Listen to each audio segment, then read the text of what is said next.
No birth means transcending relativity.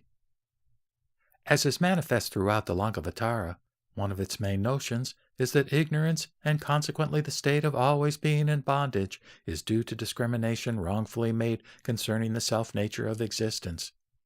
That is to say, because we are so addicted to the categories of being and non-being, birth and disappearance, creation and destruction, etc., which are the products of discrimination, we cannot look into the truth and reality of things. We must disentangle ourselves from this bondage of the so-called logical necessity of opposites and return to the primary experience, if there be any such, and see and interpret things from the knowledge revealed therein and thereby. By this primary experience, which is not logical, but issues from a discipline, existence is taken in its truthful signification. All the intellectual scaffoldings and constructions are thus done away with, and what is known as non-discriminative knowledge, in Mahayana terminology, shines out. And as a result, we see that all things are unborn, uncreated, and never pass away, and that all appearances are like magically created figures, or like a dream, like shadows reflected on a screen of eternal solitude and tranquility. The Mahayanist eye is always gazing at the screen itself, but it will be conscious of the screen as long as it is discriminated from the shadows which, in turn, are themselves discriminations. This is not yet perfect attainment. The Lankavatara wants to go on further, declaring that the screen of eternity, too, must be abolished, for it is only thus that ignorance is forever dispelled, leaving us perfectly free and unhampered in all our seeings and doings. When we come to this culmination of intellectual perspicuity, we realize what is meant by all things being unborn, and conform ourselves to the Anutpatika Dharmika Shanti.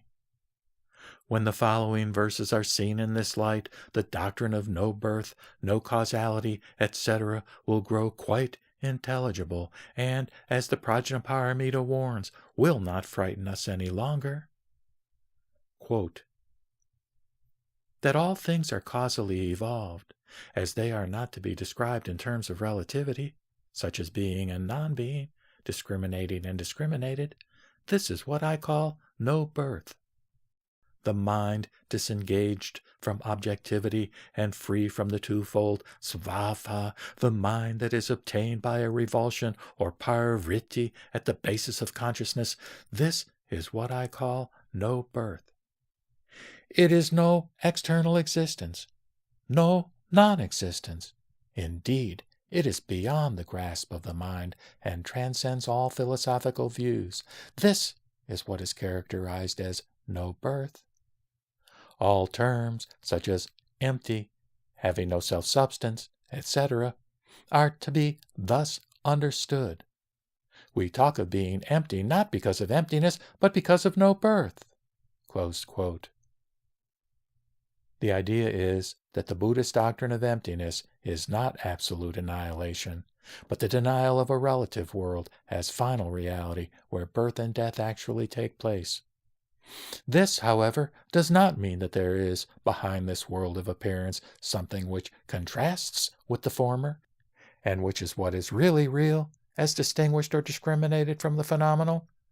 According to the Mahayana, the outside world of form and name and the inner world of thought and feeling are both no more than the construction of mind, and when the mind ceases, the weaving out of a world of particulars is stopped. This stopping is called emptiness or no birth, but it is not the wiping out of existence. It is, on the contrary, viewing it truthfully, unhampered by discriminative categories.